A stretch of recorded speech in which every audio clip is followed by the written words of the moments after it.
Hello. Welcome, everybody. Thanks for joining us for another Tactical Tuesday. Welcome to Tactical Tuesday, guys. We have helicopters and planes coming in and landing behind us occasionally, so we'll have the odd noisy interruption. We've been here for a couple days, and we have not had this many happen. It must be like rush hour. It's all good. Is it rush hour to Vancouver? Anyways, hey guys, welcome. So say hi as you come on and let us know where you're from. That would be awesome. We see a bunch of comments coming through already, so that's really good. So welcome. We have an interesting topic today, and we have an awesome guest that will be joining us too. So one of my favorite guests, and someone that, hey Shelly, someone that pushes to help you guys. She's not naturally wanting to be on camera and all that kind of stuff, but she does it because she's just willing to help any and everyone. She's amazing. So, yeah. So we're looking forward to talking to her today. That's Deb Kennedy. She's from Mountain Edge Properties, and she'll be joining us in a little bit here. We're just going to wait a few minutes, get everybody on, hailing in all the way from Halifax. Now that we've done this leg of our trip and we're all the way out, to the West Coast, I cannot wait to head out east too. It's been such a fun trip. So for those of you that have joined us over the last few days, both in our Ignited dinner that we had, and dinners.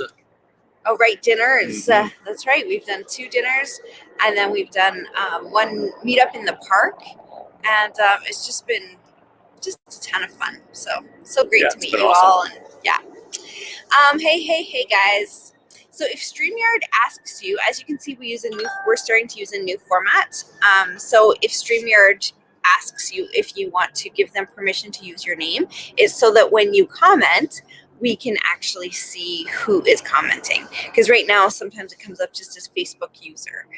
So if you're able to, if you go to StreamYard.com/Facebook, it should be just a quick yes that you're going to give your permission to StreamYard. Then your name shows up. And right now we see quite a few names, but we see quite a few Facebook users as well. So we don't really know who's commenting. So I'm going to bring it up on my phone so that we can find it. Hi, Joan. Yes, I hear it's warming up in Alberta. That's awesome. Yeah. And Kathy, it was great to see you too. That was awesome. Kathy's like a groupie with us now. She travels with us. It's great. It is plane. Can you see it? Look at this. Oh, cool. It is plane landing rush hour right now. It's so weird. Over top of us. We've been here for 2 days and it has not been this busy. And now all of a sudden we go to do a live and it's crazy busy. Yeah. Anyways. All good. All right, guys. So we've got, like we said, Deb Kennedy. She's one of our Ignited members. Yeah, she's one of our Ignited members. She's just this wealth of information that's willing to share and share and share and share. So we're going to jump in with her in a couple minutes, but a couple of things we're just going to cover beforehand. So for any fearless in the crowd that are in Calgary, Edmonton, or even maybe Kelowna, we may have to be delaying some of our meetups and our dinners just because with COVID coming back with such resurgence, we don't want to be adding to any problems. And so we might have to take other trips out to see everybody. Of course, in Edmonton, we live there, but still we don't want to be adding to problems, even outside, even meeting outside and that sort of thing. So we'll just wait and see what the local authorities are all saying, and we're just going to follow that. So unfortunately, we may have to delay. So just kind of have a heads up on that for those of you that were, hanging out and looking forward to some get-togethers here. We'll see what happens. So, hey, Sean, nice to see you. So nice to meet you and Janice. It was awesome.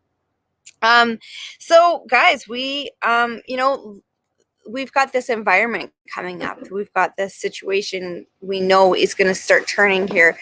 We're even seeing it. Liana Nisanova, we had dinner with her last night, and here she was, getting leads after leads just as we're sitting there for these off-market deals from some marketing that she's had out for a while. That the deals weren't out there before. The leads weren't coming in as much. It was a few here and there. Yesterday she was getting lots of them. So why are we seeing that? We're starting to see that people are sick of the market. People are sick of the uncertainty. People's CERB has ended for most people, and unemployment has ended for a lot of people, and there's all kinds of things that are coming to a head that are creating an environment that we're going to really start to see people that are in situations where they need to sell. And so today's topic is all about finding those people. What kind of situations are they normally in that we need to, be aware of so that we know how to market to them? Like Deb, this is Deb's tips, and I'm stealing from her. So where to find these people, what to say in our marketing, how to then talk to them, what are some of the situations that come about. And the whole point is that we need to be ready for what's coming. And what's coming is a surge of people that are going to need out of their places without using a realtor, saving as much money and putting as much money in their pocket as possible, and not being stuck with houses that are either underwater, keeping them drowning, going to ruin their credit. Because often what happens is their only choice will be either lose their credit, ruin their credit, and walk away and go into foreclosure from a home that's underwater, upside down, whatever, or sell to someone that knows what they're doing, an Can investor. Be a little creative, come up with a strategy that's a win-win. And yeah, absolutely. Those are the things that in the market that we're coming into now and the market that we're currently in, but I think it's going to progress in this direction. We're going to be able to be more creative.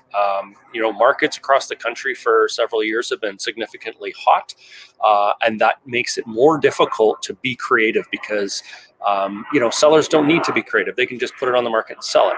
But in markets where, there's a little bit of worry, there's a little bit of angst, a little bit of stress, it's not a full seller's market, that's where you start to see some of these creative strategies start to appear. For somebody to sell, they're going to have to start doing different things other than just throw it on and have 15 offers and it's selling over asking price. So things change. That's what markets do. This is totally normal. But what's happening in the world and in Canada right now is a little different than normal, something that maybe we haven't really seen or dealt with yet.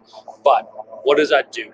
That presents us with an opportunity to create these win-win situations. It presents us with an opportunity to help others that are going to need it. And in the meantime, while we're doing that, we'll be able to benefit as well. So that's really what we wanted to talk about and focus on. And Deb is a great person that is currently active in these creative strategies. Yeah.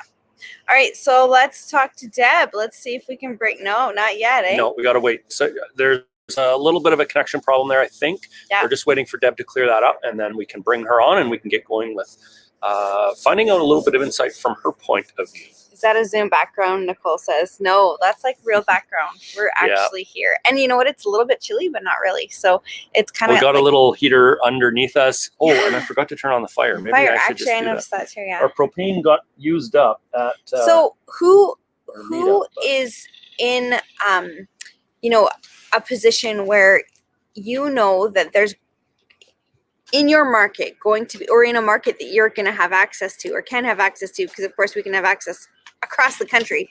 Who is in a market that is, primed and ready, something that you want to be buying into, but, it's hard to find places. It's hard to find properties. Oops. Properties are going before you can get to them. Throw it in the comments for us. Who is in that kind of market? Because this training today is for you. And this training is all about how to get to those deals before they hit the market, how to find these people before they're, talking to realtors. And we love our realtors, and don't get us wrong. We used realtors. The majority of people say, where did you buy all your deals from? We got all of our deals from realtors for the majority of them. We did try talking to vendors, motivated vendors. We did get some deals from that, but you know what? the systems that we were able to make were through realtors. But when people are upside down in properties, they need help. So we're in that market. Yes, we are there. Yes, multiple offers over asking. So this training is for you too. People think it's just for down markets where, you know, people are in real trouble, but you'll start to see that in those markets even, things turn. They change, and what you need to start doing is getting those off-market deals before they hit the market so that you don't have to have this. Is it harder in those markets? Yeah, absolutely. It's harder for sure. But it's definitely, if you start creating that in your market, you're going to start having that edge on other investors. So let's see if we can bring Deb in. Let's see how it goes. Yeah, let's see. There we go. Deb, welcome. We can see you. Hello. Yes, we can see you. You're nice and clear, and you're even the voice, the sound is crystal clear too. So you can hear me okay? We can hear you okay. You know what? Thank goodness for kids. Yes. Good man, buddy. Good man. Yeah, good job. Nice work. I don't think he can hear you because just the headphones, but all right. All right. Yeah. So, and I see you took a new venue too. Well, whatever works, right? Okay. All right. So after all that, poor Deb's heart is probably pounding, but hey, listen, is what it is. If you didn't make it, it would be all okay. But let's get to this. Let's talk. So Deb, you specialize in dealing with motivated vendors, in finding motivated vendors. Yes? I do, yes. That's been my thing for a couple of years now. Yeah, it's awesome. And you've got some systems in place that actually bring these vendors to you, that you know, they start to talk. So we wanted to ask you, pick your brain. We've done this before and you're awesome at sharing all your goods. So you ready to get picked? I'm ready to roll. Awesome. All right. Okay. So what kinds of situations are you seeing, and do you often see where, you know, there's these motivated vendors on a regular basis, something that we can systemize and kind of go, oh, there's that situation, there's probably going to be something there for us. So what kind of situations do you often see? A really big one is mortgage deferrals finishing, right, or prepayment penalties. Okay. Yeah. Awesome. Prepayment penalty. So let's talk about what that is, just to give some clarity to that. So last year, if they signed a renewal, so they might have signed a 4 or 5, whatever year renewal, they might have thought they were getting a great deal. But now it's 2020, things have totally changed. They might have renewed at, let's say, 4%, and now interest rates are really low. And so when they go to break that mortgage, it can easily cost them $10,000 to $20,000. Yeah. So you guys hear that, right? For one, we want to look and think about what are we doing with our mortgages, right? What are we doing? Because if we needed to get out of them, what kind of stuff are we signing right now with mortgage rates having gone so low? You know, that's made a totally different environment. But for two, even in those hot markets, there are people that will have now the mortgages, for whatever reason, they need out, and they need out quickly. They need out super quickly, and off market, you know, deals are all around. So, so we have that situation where they've got payout penalties that are too much for them, and they need a quick out, because usually there's a reason why they're needing out right away, right? Secondly, what did you mention? Deferrals ending. So tell us a little bit about that you're seeing right now.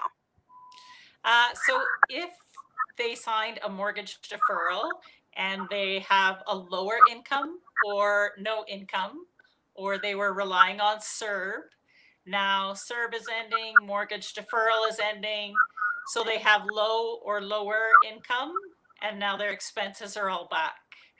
So that tends to make people hit the panic button a little bit. Yeah, for sure. Yeah. So now you're in a prime market for this because unfortunately you're in a market that has already been hit. In the Alberta market, was already suffering because of oil, high unemployment rates, and then now COVID and all that kind of stuff. So you're in a prime market for it. But just if you're in a hot market, please remember this is for you too. You'll be surprised how many people would rather go off market than call and deal with showings and realtors and all that kind of stuff.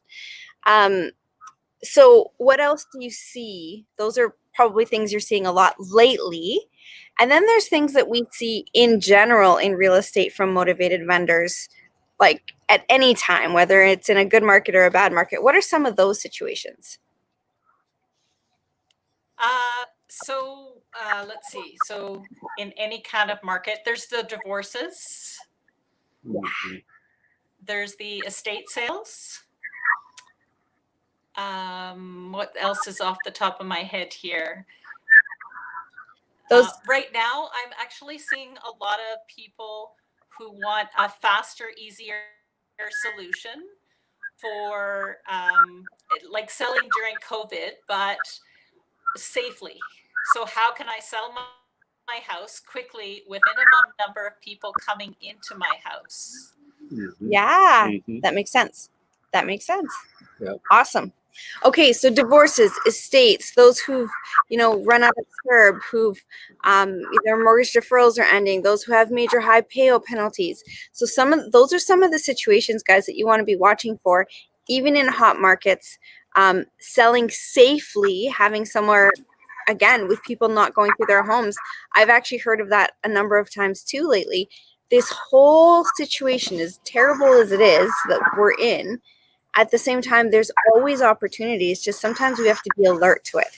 So as we go through our days, our weeks, our months, and figuring out, what we're doing in real estate, keep your eyes and ears open for these situations.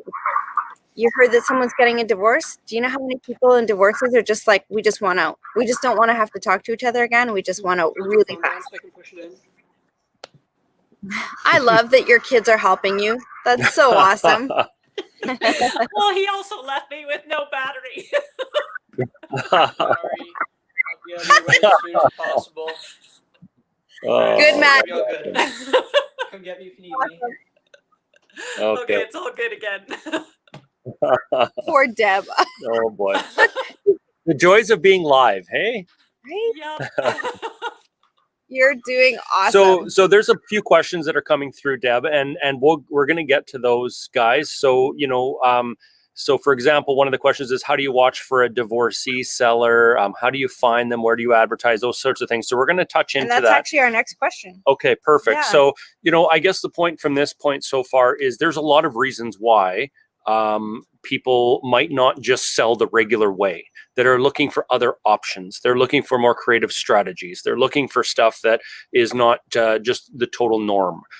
In particular, in the markets that you happen to be in, Deb, and in particular in the time frame of everything that's going on with the pandemic, it's starting to affect people as far as their payments they're losing that, and their expenses are coming back. So all of these things, it's kind of like a perfect storm when you add in everything that happens in regular life, and then everything that's happening with this pandemic, and then in Alberta, everything that's happening with the economic situation there. You kind of put all of those factors in together, and creativity is going to need to abound. People are going to need to learn these types of strategies and the kind of stuff that you're doing, because people out there need it. They totally need it. So let's get to that then. What are some of the top 3 ways, would you say, or the top ways, Deb, where people can find deals that are off market? One of my favorite ways this right now is word of mouth. So whether it's word of mouth with family, friends, other investors, because there's lots of tired landlords out there, and realtors. So a lot of realtors right now are seeing deals where they can't make any money. Basically, the seller owes exactly what it's worth. And so there is no money for realtor commissions. Right. So some of them are collecting all these pocket deals and they don't know what to do with them. Yeah. Yeah. For sure. Interesting. Yeah. And from a realtor's perspective, it makes sense that they would still want to connect these people, because as a service-based business, as a realtor, they want to be a resource. They want people coming to them, and they want to be able to provide solutions, whether they can provide it or not. So it makes sense that they'd have someone like you in their pocket. So that's a great, tip that these things are coming from realtors. This is very cool. So you guys out there, if you let your realtor know, if you're known as an investor, if you're known as an active investor that's doing these kinds of things, let your realtor know. Just say, hey, if you find these deals, can you let me know? Can you throw them my way? I don't know about you, Deb. I know that sometimes we will have, worked a realtor into the deal, even though they didn't see a way that they could be involved in it, but there's, we creatively can find a way. So there's a lot of upside. So great spot. Get your realtor working for you in that way too. Awesome. And they would love the extra income. Yeah. Totally. Yeah. Yeah, and that's one of the things too that we're going to see is realtors being a little bit more creative. So like us as investors, we need to be more creative with everything going on, but realtors as well. They're not slamming out all the product and all of the inventory that they maybe used to do when markets were hot, and so they're going to be a little bit more creative, and so they're going to start digging into these avenues as well. So that's a plus for us as investors too. So what else are you seeing, Deb? What else are you seeing? So I do some bird dog things now too. So somebody who hears of a neighbor and says, here, try this person, maybe they can help you. Or another investor that has a family or a friend, but they don't want to break that personal professional boundary. So I'll pay them for that lead if it follows through. Yeah. Awesome. Yeah. So we've used this analogy quite a few times, but we'll go back to it here too, in that, so guys, if you have a plumbing problem, who do you call? Is your buddy who used to be a plumber, is a plumber, or at least knows about plumbing. And as investors, we can become that person that people call for real estate problems. So they may not know exactly what we do, but if they kind of know that we're in real estate and they kind of know that we've, dabble in it or do stuff in there, and we've put it out on social media, we've planted those seeds in conversations, we've done all of what we talked about in boot camp, and we've done those things, then when they have someone who needs a solution, they'll be like, my friend Deb, I don't know what she does, but she's buying stuff, and you know what? Why don't I put you in touch with her? And that kind of stuff. I know we've gotten more leads that I can count. But Deb, you're right. I'll tell you what, there's a few lately that have contacted us that they're friends, and we don't want to cross those lines. And so exactly what you said. We just did that exact same thing in the last month, where friends of ours were looking for something, and we didn't want to cross that relationship. We didn't want to turn friendship into business. And so we passed their name on to other business contacts. And so exactly what you're talking about, that happened to us. And if it's happening to us and it's happening to you, it can happen to anybody. And so it's a great strategy. Once you get your name out there, once people start to know what it is that you do, and like you said, word of mouth kind of travels, you can become that person that ends up just getting these leads coming to you, right? So what would you pay for that kind of a lead, Deb? Like, is there an average number?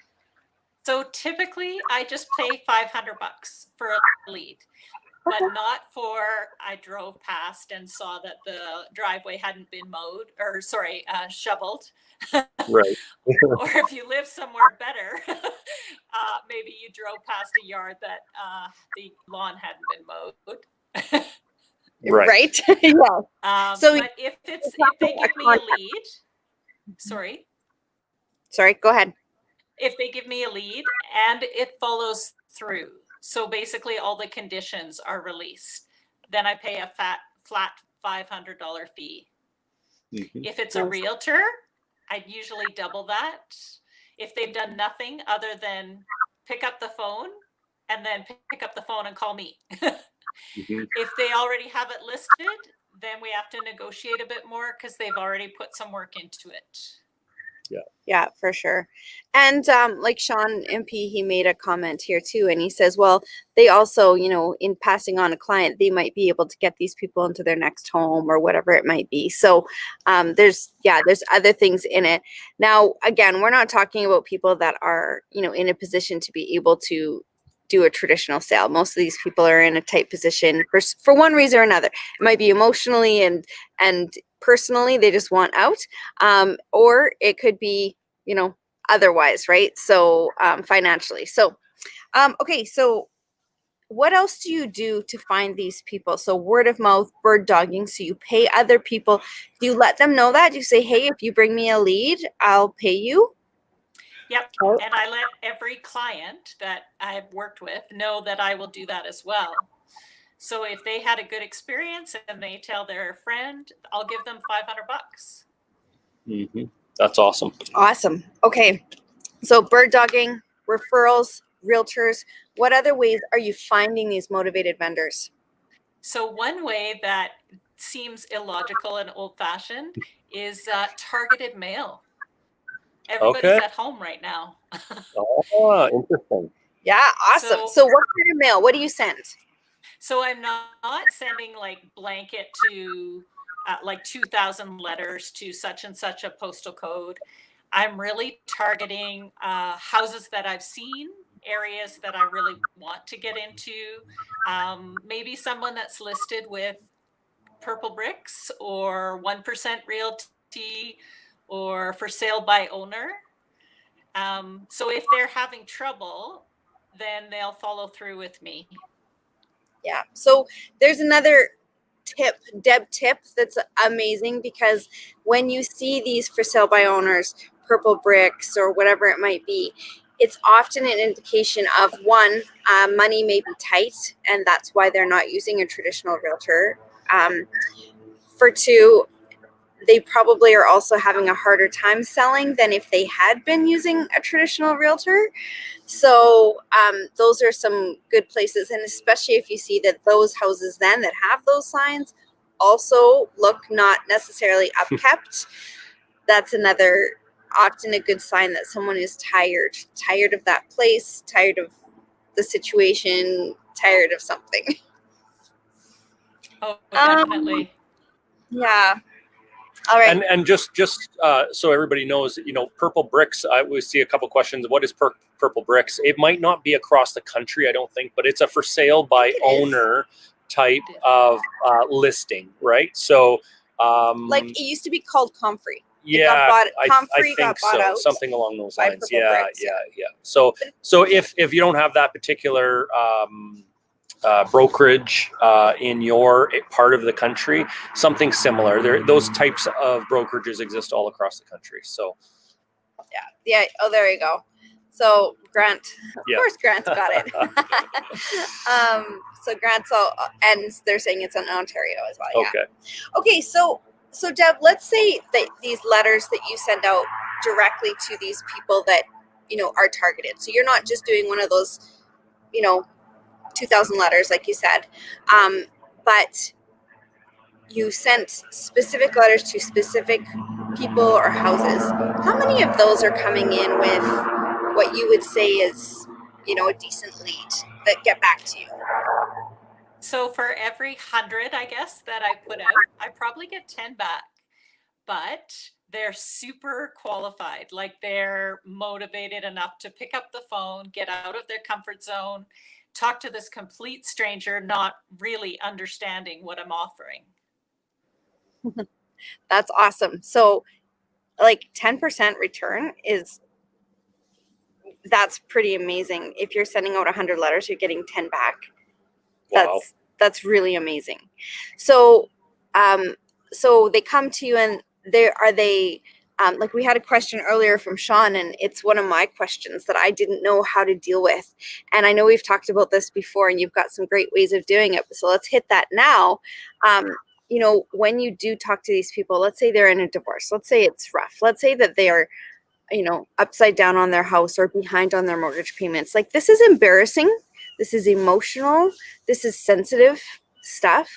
So when you do hear back from them and they're in that scared, intimidated, embarrassed position, what are some of the ways that you go into these conversations in a dignified, respectful way, giving them their dignity? How do we start those conversations, Deb? So typically I start by asking questions about the house. There is still emotion in the house, but there's less emotion than the divorce. So I start with something more neutral. Love it. And then I try to normalize. So it's 2020. Terrible things are happening to good people all over this country.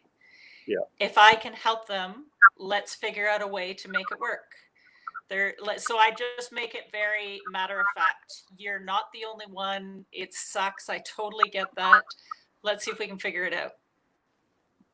Love it. Yeah, that's really cool. So good. So you talk about the house because, like you said, it's less emotional.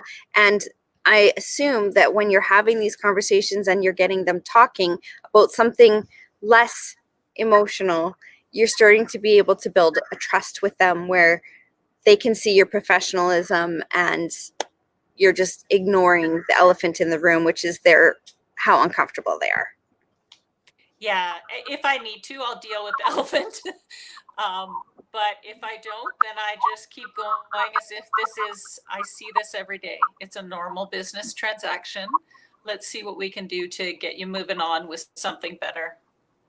Yeah, I love it. And normalizing it for sure, letting them know that they're not the only ones and it's okay. It's fine. Like this is quite normal, especially in some markets. Yeah. I gotta say, just in the So way good. that you say that too, Deb, is I can tell you've said it more than once, but I can tell that you have compassion behind what you're doing as well, because you're not coming across as this, big fancy real estate investor that's going to come in and save the day. You're not coming across as this, for lack of a better word, this stuck-up person that is higher than them. You're just coming across as a good human that's there to give them a hand and see if you can make a win-win situation. And just the calmness that you say that in, and so I think other people can learn from that too, is just have a conversation. And we talk about that all the time. You're just having a conversation with people to see if this can work. And it sometimes works and sometimes it doesn't, but let's just chat about it and see what we can do here. And I love the manner that you're coming across with too. Yeah, for sure. Actually, that's so important because some people are so stressed, they somehow think I can come in and steal their house. Yeah. So I say exactly what you guys are talking about. It's just a conversation. Right now, you own your house. Nobody's taken it away from you today.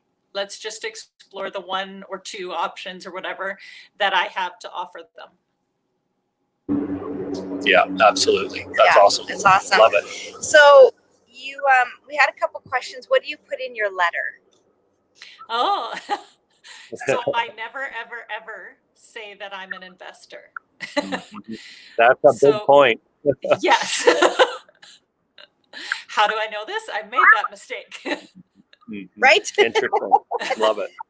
Yes. I just buy houses with my partners or whoever I want a third party at too. Awesome. So let's talk about the beauty of third partying too. So what does that do for you when you then talk to them because they know you have someone else to be answering to? What does that do for you? So what they don't know is that I always go to a house with a contract somewhere in my bag. So I'm always ready to do business. But if something is fishy or I need to investigate more or something like that, then all their emotion, if I just say no, is directed straight at me.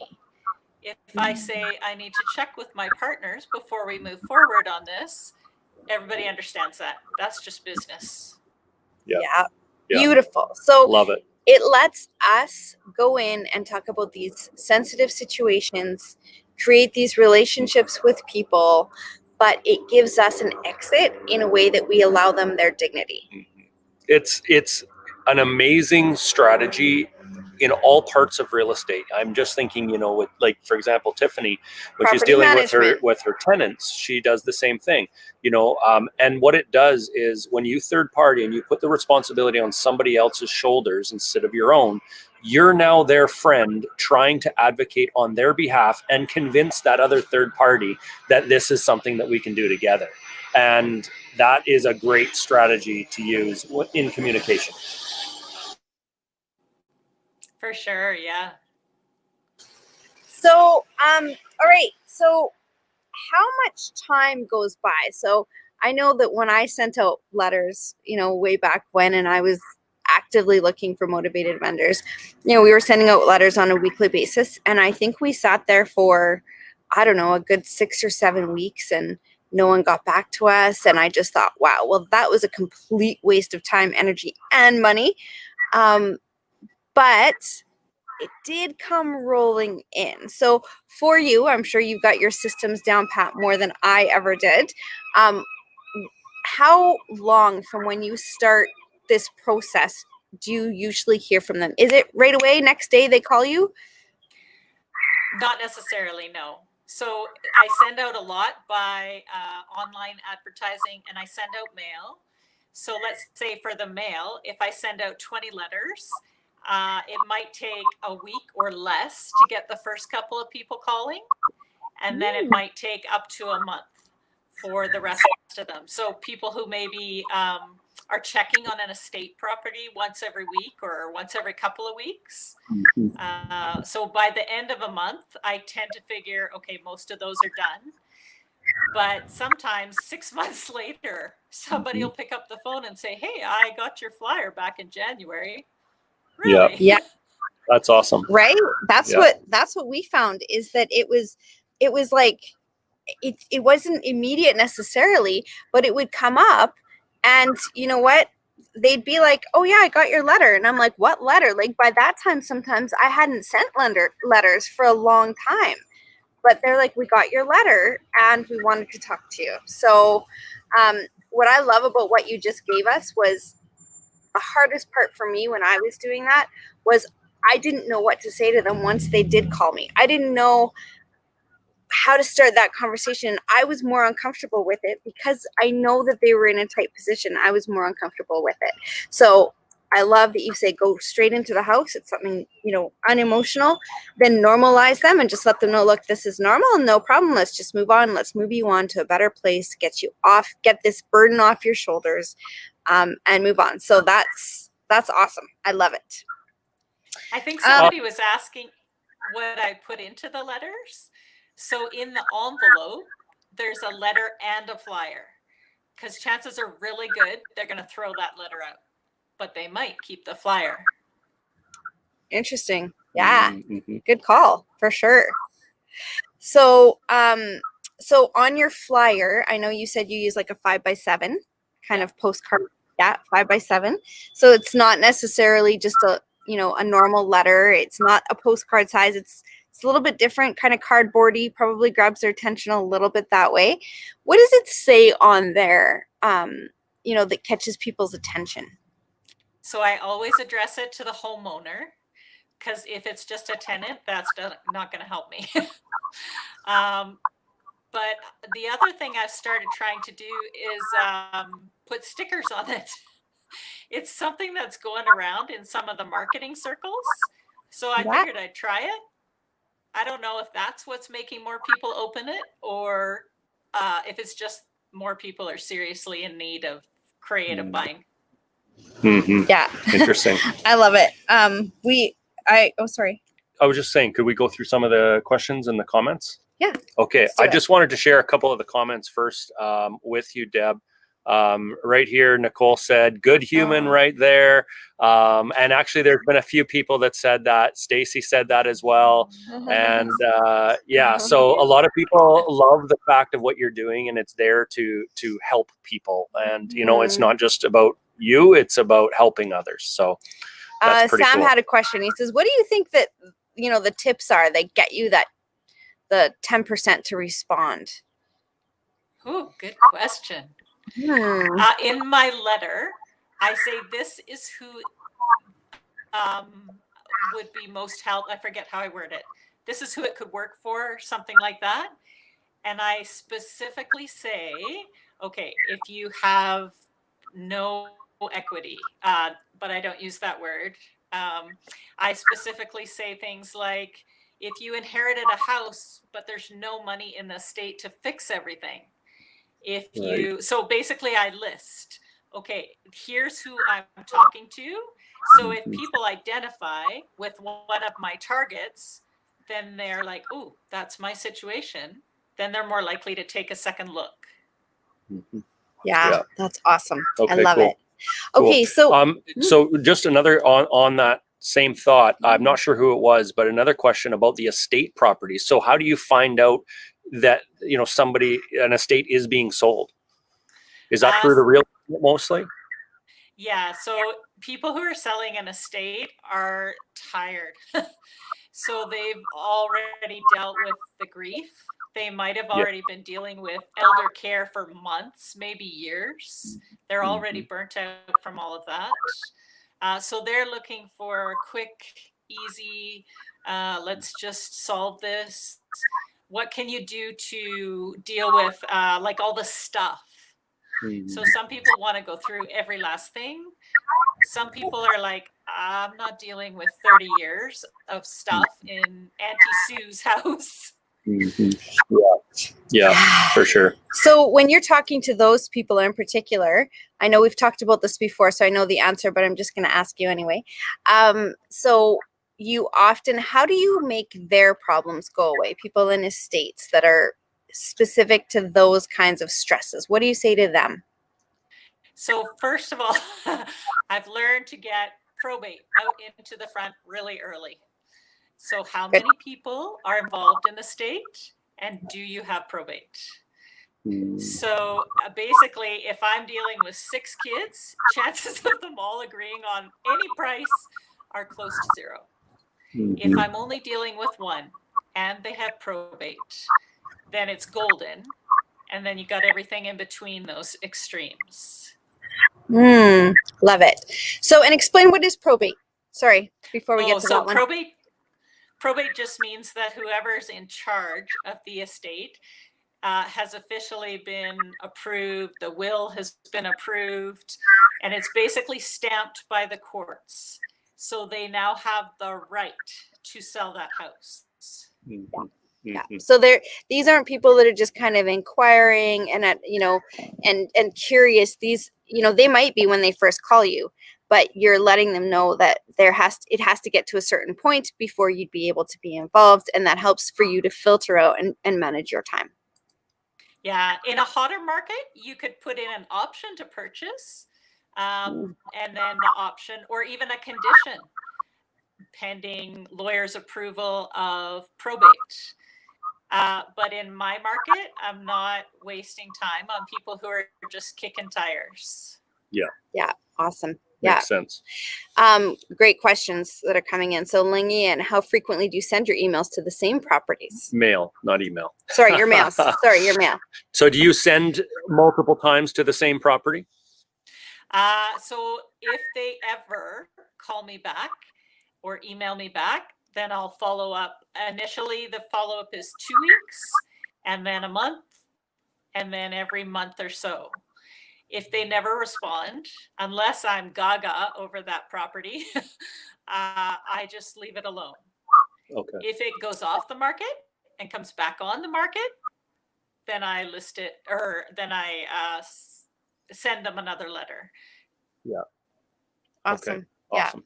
So you're not going to chase them. You're not going to spend a lot of your time and energy chasing people that are not motivated. You want those that are motivated enough to come to you because you know that they're going to actually do something. Well, and I also know that I only have so much time. So if I'm dealing with the people who are truly motivated, that's just a way better use of my time. Yeah, absolutely. For sure.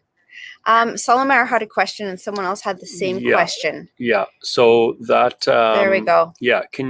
So again, just as clarification, why do you not say that you're an investor in your letters or in your communication? That one's a veteran secret trick, because we've learned that when you say that word, sometimes there's a connotation, right? So tell us about that. So it's specifically because I don't know what meaning they attach to that word. So do they think Donald Trump style investor? Do they think super rich, money flowing out of my pockets kind of investor?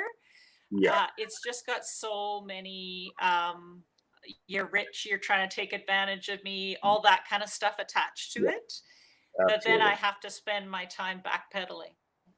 Yeah. For sure. Good. Awesome. Okay. What else do we got? AFS.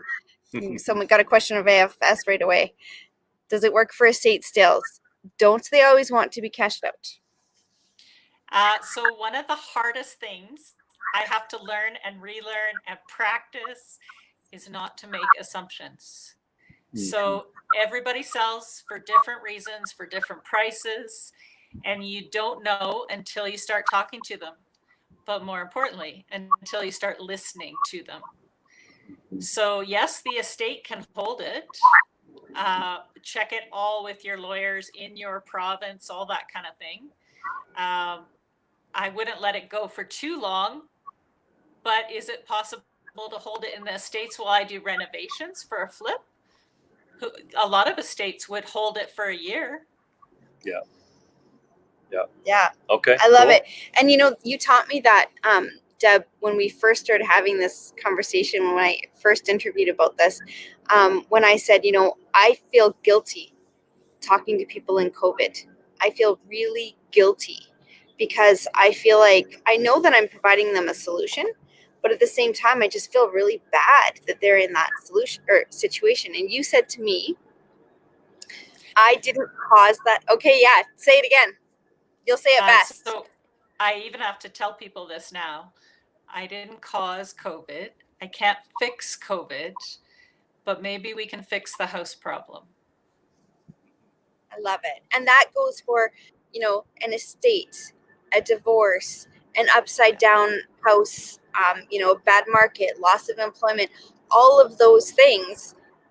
You focus on the solution instead of focusing on the problem.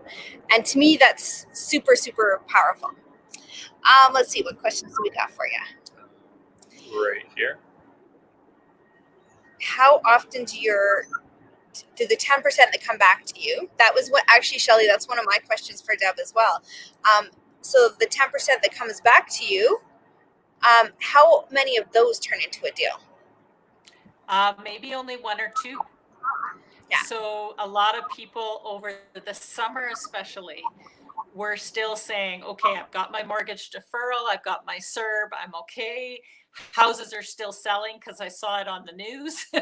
So they're still looking for, I want to have my cake and eat it too, and get maximum price, all of that kind of stuff. So really, it's only in the last couple of months that people have started to become more motivated. So I expect that my 1 to 2 out of 10 might start to bump up to 3 or 4. So really, that's 1% or 2% of leads. So Deb, is that a lot of effort? Like, you're putting out a lot of effort sending all these letters. That's you've got your bird dogging relationships that you've got going on, your realty referrals, you've got your word of mouth from your friends and your family. Is that a lot of effort for 1 or 2%? Well, if I'm making 50 grand, am I willing to put 10 hours into it? So it basically comes down to, am I willing to work for those deals? There's lots of them out there, but they don't just fall in your lap. And so, of course, I do lots of online advertising as well. I don't think we've gotten into my third favorite strategy there, which is online. But of the stuff that I've mentioned already, I'm not afraid to do the hard work if it gets me a good deal. Awesome. That was actually leading in then. Why don't we talk about that online, Deb? Because Julie had the question, do you ever use social media instead of snail mail? Yes, all the time. Okay. So it doesn't always get the estate sales. But if it's a boomer or Gen X, and definitely a millennial that's processing the state, then for sure social media will start to grab some of those leads. Yeah. Awesome. Do you use other forms of of online advertising. And I'm sorry, we can't see who asked that. You have to give StreamYard your permission. That's so silly. But you have to give StreamYard permission. And anyways, yeah, what type of online advertising do you use? Yep. So I have a website. I have a social media page. I put ads out on like Kijiji. If you're in BC, it might be Craigslist. If you're in Kelowna, it might be Castanet. I don't know what they use in Ontario or on the East Coast, but you might have specific sites that you want to use. And I'm playing around with a funnel. It's in the early stages, so I really can't say what does work, what doesn't work. But I'm hoping that as I continue to tweak it, it will continue to bring in better and better leads. Yeah. You know what's really cool is you're getting these leads come to you. You've been doing this for a while. You're having people respond, but you're still experimenting with other ways of getting this message out there, and you're still experimenting with different ways of doing this. So you haven't, quit doing that and experimenting and trying different ways and setting out a funnel and all of that kind of stuff. So I think that's really cool. So awesome. Yeah, I think as soon as you think you know it all, you're in big trouble. Yeah, things Totally. change. Yeah, I love it. So Elaine and Harry, Jazz has just put a link in the No, that's comments. It says here to accept StreamYard. Yeah, that's a different. I think that's the wrong link, Jazz. Oh, it is the wrong link. Yeah. Oh, that's for Out of the Box. So yeah, Out of the Box is we're going to tell you guys about Out of the Box too. It's a program that we did with Barry and Donna McGuire, and it talks about these agreement for sale kind of strategies. And Deb's been working with them as well, so that you can actually know how to do these really cool strategies with these motivated sellers. So it's so funny. I keep on. I know Jazz and Nan are putting it in the out of the box link. So Okay, well, Jazz, so why don't we just quickly chat about that, since we have 5 links here of out of the box. If people are wanting to learn more about creative strategies and want to have an online community that works pretty much solely on creative strategies, and then all the online content to be going through and understanding this to the fullest, and having all of the documentation to be able to do all of this stuff, that's what the out of the box is for. So then you can click on that link and have access to all that stuff. Okay, so where are we with all the questions though? I think I was just going through these questions, and I think we got them all down to that point. Yeah, we're caught up here. So if you guys have any AFS questions, stands for Agreement for Sale. That was one of the questions. Okay. And there was another and that's one of the creative strategies that, again, if you're just starting out in investing, that's a little bit more of a more not complicated. It's not complicated. What's the word? Advanced strategy. But here's the deal. If let's say you get one of these motivated vendors, this is what I did. So I got all these motivated vendors. They started calling me. I was doing letters. I was doing all kinds of stuff. And they started calling me, but I wasn't quite in the position to be able to help them yet. And I didn't want the pressure. Like, to me, the pressure, especially the one, she was a single mom of 5 kids, living in her house. She was behind in foreclosure. She was like 7 months behind, and she only had like 9 months total to do this. And I just was like, oh no, I'm out of here. Like, I cannot handle the pressure. So I sent that over to another investor. And when you do that, you can get an assignment fee for doing that.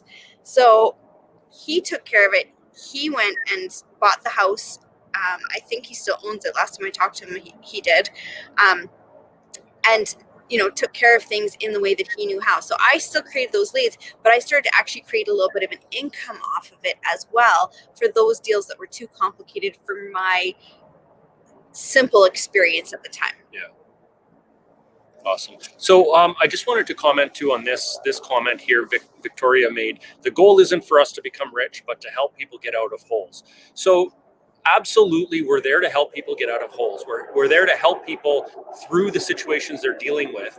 And while doing that, that will help to create an income for us. That will help us to create wealth. That will help us to do what we're in real estate in the first place to do. But it's a really good point that if we focus first on becoming rich, then it's going to be a lot harder than if we focus first on helping others. And if we focus on helping others, then everything we want will come along with that. And that's kind of the philosophy that Tiff and I have used for years, and it's worked out well for us. So For sure.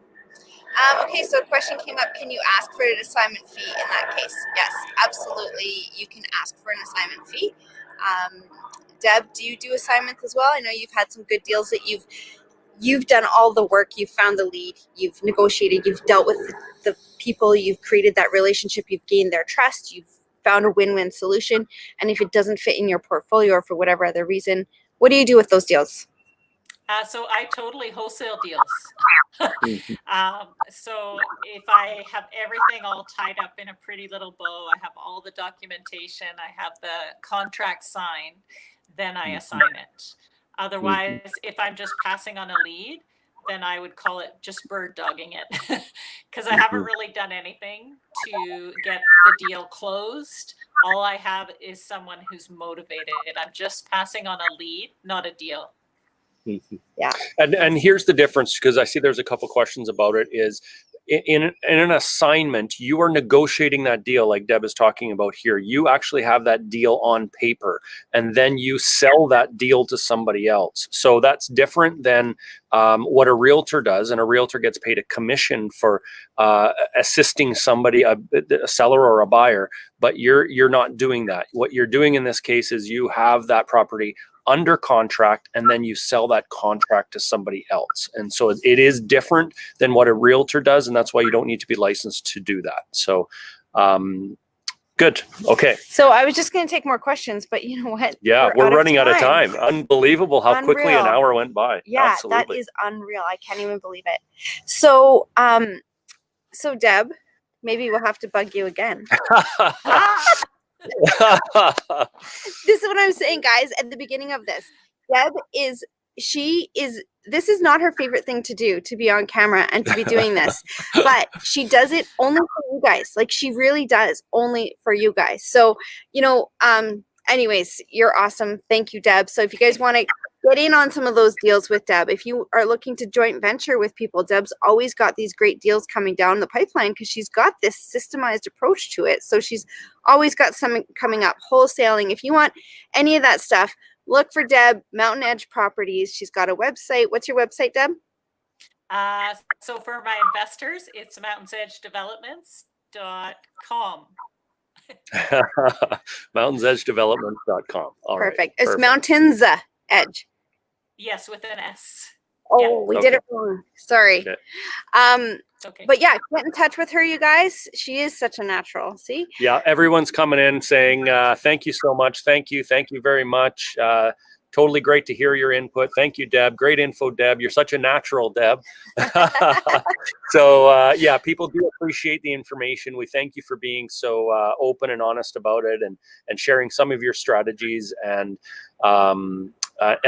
doing such an awesome job of being out there helping others, and having the right approach to real estate. We are happy to have you as one of our Ignited members. So yeah, it's been an awesome, fantastic experience.